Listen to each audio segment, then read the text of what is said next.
A man is too handsome. How hard could it be? He is the only one in Chinese history who was self-conscious due to being too handsome. Although there were extraordinary figures like Xiao Hua, your heart was filled with grand ambitions.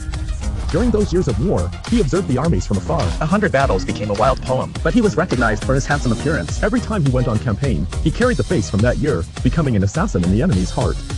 This became his greatest regret in life. He's the War King Long, one of China's 4 handsome men,